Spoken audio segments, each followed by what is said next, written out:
some Ableton stuff. We also have Emilio here is going to do a bit of tractor demo, and as well as maybe play around a little bit with the push controller. I don't know if you guys have seen that, but it's a really exciting time for the technology that we have at our disposal for this kind of thing. I remember for years, I would think of things that I wanted to do, but the technology just wasn't there yet. You know, live sampling, the ease at which you can, you know, edit with the software nowadays has become really user-friendly, very powerful, and it's really good stuff. So, cool.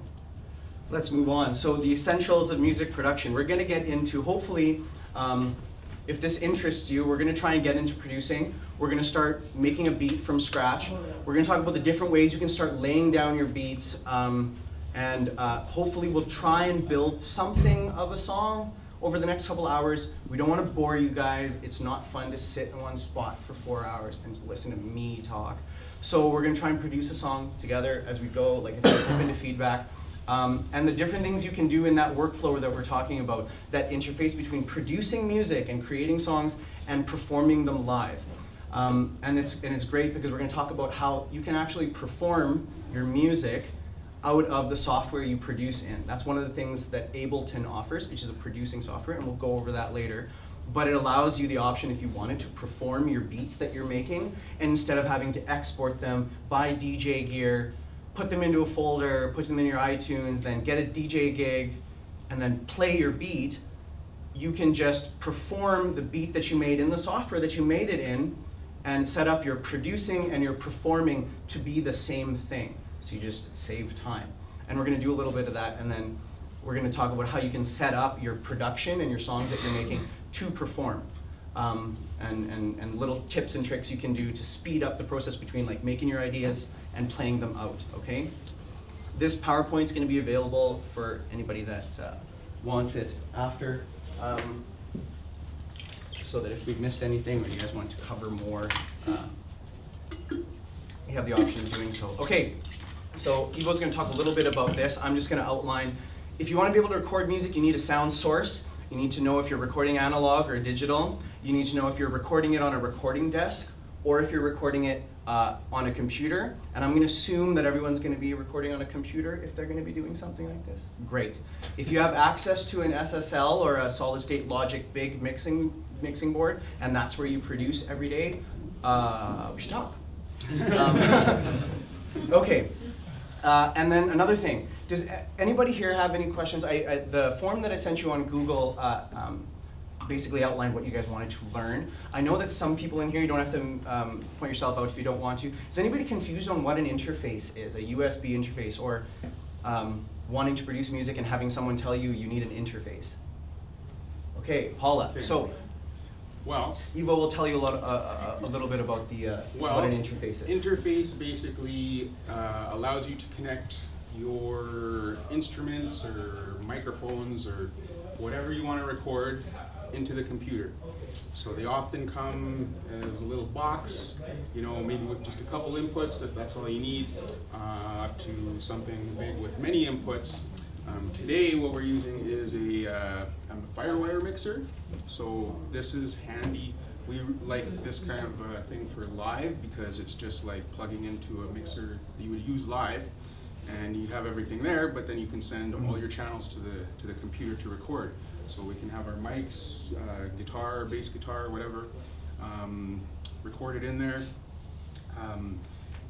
One of the things to mention is, you see I have my guitar going in here right now. Right now it's going direct. Any guitar players out there?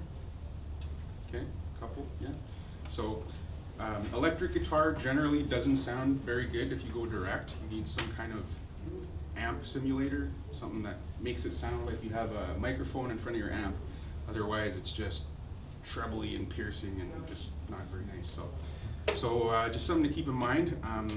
Yeah, so this is our interface, and we got it all set up there. Right, and the if you want to boil an interface down into basically, most of the time it's a mixer. It'll take the format of a mixer, either an 8 to 16 channel mixer like this one, or like a little 2-channel mixer that's meant for what? It's meant for a guitar and a mic for your voice. Singer-songwriters, right? Just the small instrumentation. And it's a funnel for your music, like what a mixer is, and it involves some sort of connection to the computer so that the information that you're feeding into it using instruments can simultaneously be held by the computer's memory and recorded as a WAV file in the format the software accepts. Question? Is that something like a MIDI controller? Because I have like a little thing.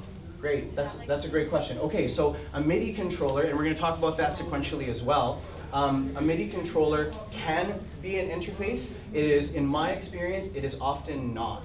So if you, in your mind, if you picture interfaces and MIDI controllers, yes, there is some overlap there. There are some that are comboed generally that do both, but This they are one also separated. Yeah, here. Yeah, this is a MIDI controller and it's an audio interface.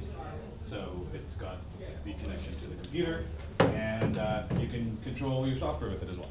Conversely, this is also a MIDI controller, okay, but there is no audio in here. This is just going to tell the computer when you want to turn things on and off, or remotely control parameters, that kind of thing. So, as well as this here, machine. Guys, some of you guys are probably familiar with that. Fun little thing, but again, you would also need something to export your sound out of an audio interface. Generally, if you are using a laptop and you're just using the headphone out, those outputs are inherently noisy and the quality of sound leaves a lot to be desired. So, you know, if you want things to really sound good, some sort of interface is definitely a plus. I'm going to go out on a limb and address maybe something you're experiencing or other people in the room might be experiencing.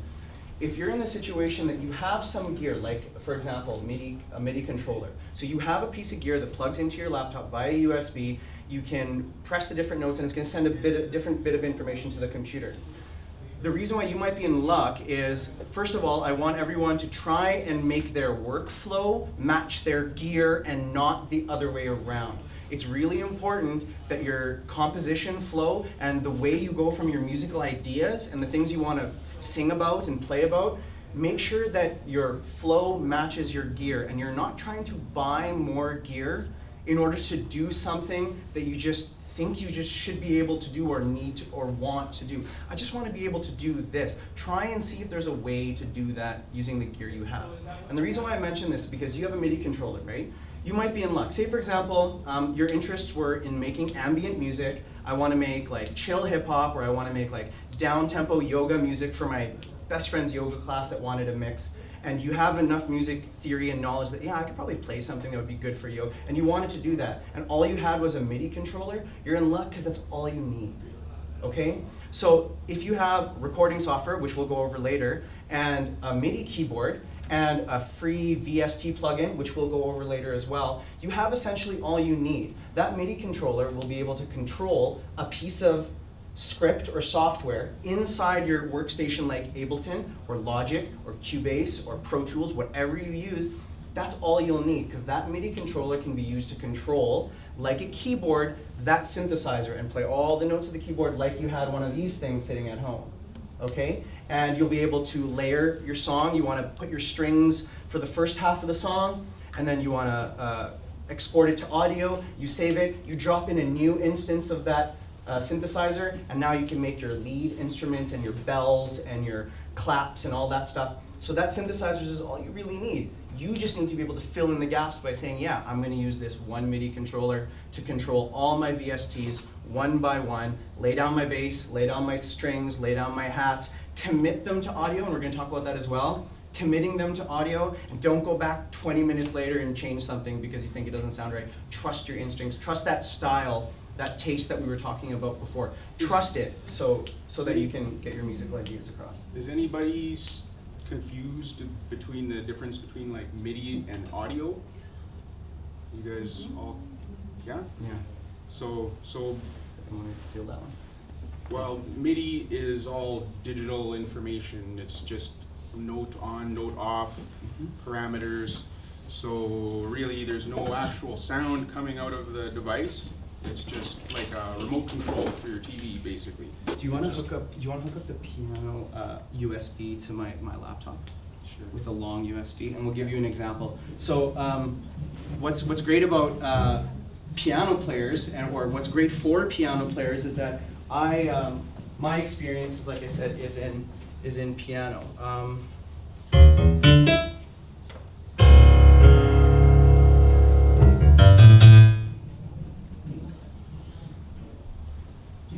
Okay, so for example, if I had a musical idea and all I had was a grand piano and a laptop, what I'd have to do is I would have to mic up the grand piano, make sure I have a good mic, place it properly, have a pin drop silence room. I need to be able to use high quality cables because you don't want noise. That's going to go into my mixer. I'm going to play my piece. I might get it wrong, and it's a long piece. For example, and you make a mistake and you have to do it all over again. And you have to sit there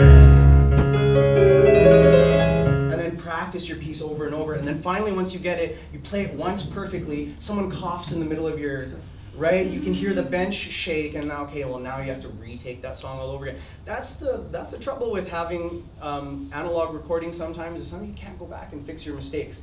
So that's the sound. That's the audio source, piano. The signal chain from mic to cable to mixer to computer onto software. That's the signal chain. And that signal chain is all audio because I produced live sound. I sit down at that upright piano, play real sound, record it through a microphone, which will convert it into a digital signal in order to save it.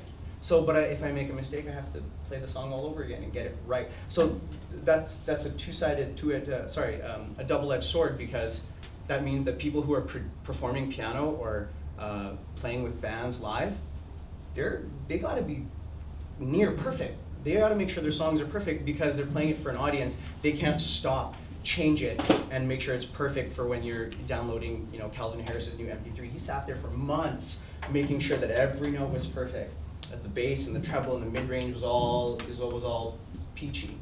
The reason why I have Evo setting up a USB cable to this keyboard is that, for example, I have something like this at home, and if I wanted to add a musical idea,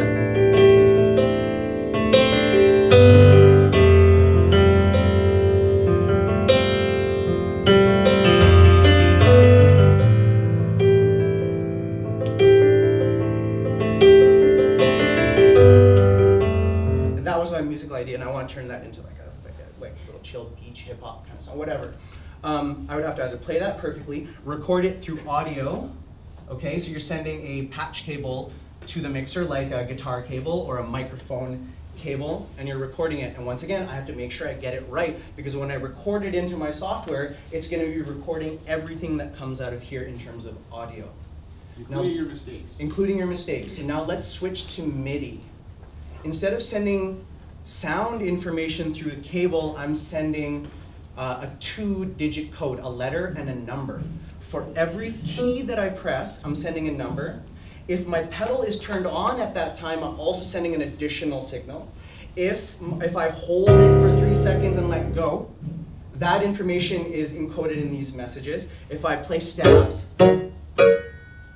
for every note that I hit there, the computer, inside the keyboard, has sent a channel signal saying that, hey, this instrument sent out the signal FE09 or whatever it is, which is that key, and it played it at 0 to 127 velocity. It'll tell the computer that whether I played it like this or whether I played it like that, and it'll give a different parameter. All of those things will show up on your Ableton software if you have a USB cable that's hooked up to a piano or instrument that does that. It's hooked up to your Ableton, and you are recording, instead of now the sound, you're recording a series of instructions that are MIDI information, and that exists in the form of a box with dots representing keys, and we'll see that later. Can you make sure that the Ableton is reading my keyboard as a MIDI instrument? I have a mouse there too if you need. That's what I'm talking about when it comes to MIDI clips, what a MIDI clip is. Over there, who's unfamiliar with what a MIDI clip is? Yeah, it's basically a chunk of time and with dots on it that correspond to the notes and how loud they're played. If there's a pedal, you know, how long. It's linear from left to right. Yeah, just like you would see a waveform on SoundCloud, a MIDI clip is left to right, up and down is the axis of what note it is, and left to right is the axis of time, okay? And if not, what we can do is here. So we'll use the computer keyboard. Okay, so interesting to note here with this MIDI stuff and controllers, he was talking about you can do stuff with the gear you have. You know, you might find you hit limits with that stuff and you want to get something that allows you to do something different. Like, for example, the MIDI notes that he's inputting on the piano, you can do without a piano. You can do it with can the just do it keyboard, with the yeah. keyboards. You do it with the mouse. You can go onto the grid and click them on and off. That's not as inspiring a way to work, Yeah. I find. It's much more pleasant to just play something in. Yeah. As well with the control surface, you see we got all these channels and volumes and all that stuff. Those are great. Again, you can use the mouse, you can control it like that. But if you have a surface like this hooked up, this is the APC40 Mark II. This basically was made for that program, Ableton, and it looks just like the channels that you have there. You have control of all the levels. You have a section to control your plugins. So once you start using a piece of equipment like that, it's a much more intuitive and inspiring process. You can do it without, but again, it is these pieces of hardware that have been designed for these programs just make the workflow a lot more smooth and a lot more fun. If you didn't have one at hand, so what would happen is, for example, so there's two types of channels, and we'll go over this in our next little hour. We're gonna take a break in a couple of minutes here. And we'll go over this in detail. So here's a MIDI channel you can see up on the screen, and here's an audio channel. Evo, is it in focus? Do we need any more lights off? Just let me know. So in a MIDI channel, you can see that this will accept and send MIDI information in and out of the software. And you can see here it says MIDI from, and you can click and select that a computer keyboard. You can select a Pioneer DDJ because it just happens to be plugged into my computer using a USB cable. A 4 MIDI, which might be actually, I think, I don't know if it's a Meals MIDI channel or. I think this thing's, you want to put it over there? Yeah, you can put it on that side. Great, thank you. And so, for example, say we select computer keyboard, and we arm the track by pressing this button right here, which tells the computer, hey, I want this channel to receive MIDI information from anywhere I tell it to, which is here, from the computer keyboard. And if I press ASDF on my computer, here, as you can see, it says all channels, it's popping up as yellow. See that? And there's a little yellow thing here, and the computer's telling me, sweet, I'm getting MIDI. And all I'm doing is I'm just hitting the keyboard, okay? So what I can do is I can press arm, make sure it's armed. I can go to this first channel, record in, and we're gonna go over the difference between this view and that view that you might be used to seeing left to right, and we're gonna go over why I'm doing it. But just to answer, or to show you what you can do with almost no resources. If I didn't have any of this gear and all I had was my laptop and the software, I could press record. So it's now recording in live time, and oops.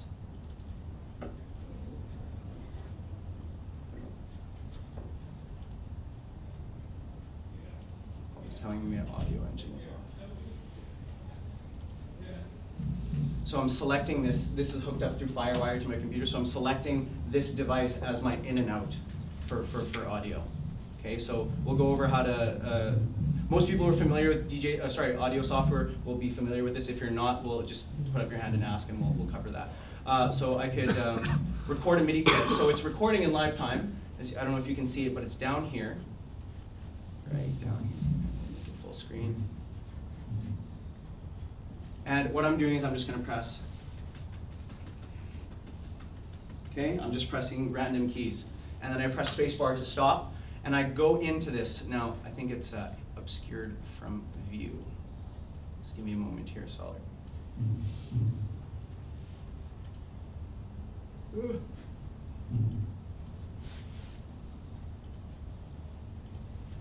Okay, it's down here, so I can go into this spot right here, and zoom out, and there, look, this box right here consists of this much time left to right, and all those notes that I pressed, they exist right here. So you can zoom in on this, which as you can see is a computer keyboard. So ASDF pressed kind of randomly corresponds to what? It corresponds to the middle of the keyboard, which is about C3 on the piano keyboard. So they've mapped it out nicely.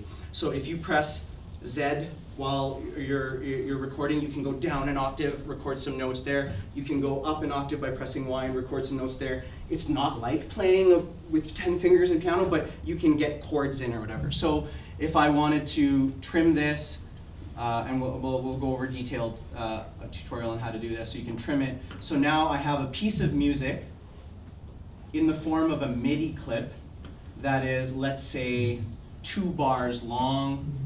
It consists of these notes, and if I were to drop, that pattern of notes and time exists separately from any music, right? It exists just in math. Right? It's just ones and zeros. They're just on instructions. and off. It's computer. If I were to take a plug-in, some of which are that you can buy, most of which are free. If I drop in a soft synth or a VST, a plug-in, it's basically an instrument that can read MIDI language and pump out sound.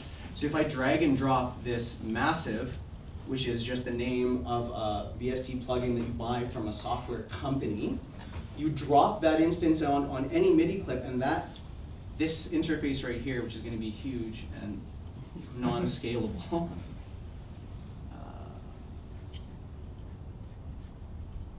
Yeah, it's because I have the projector plugged in, so it's going to take up my whole screen. So you can drop this instance of an instrument. You can browse through the sounds. And I'm just pressing the computer keyboard, right?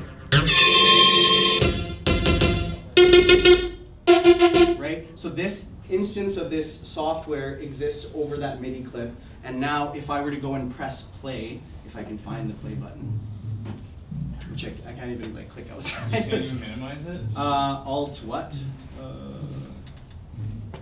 What if you did like? Because it's not a window. It's a covering it's a Ableton. VST inside Ableton. So I don't know if I can't really scale it down or find the.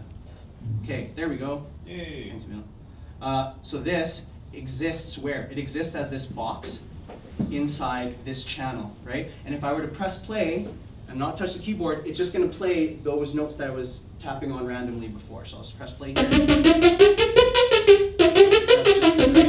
So now if you took the time to go in, and we're going to take a break right after this demo is done, if you took the time instead of wanting to like pseudo play the piano on a keyboard, but you knew what chords you wanted to play. So if I wanted to get like a string sound, I wanted to press, and I wanted to sound like,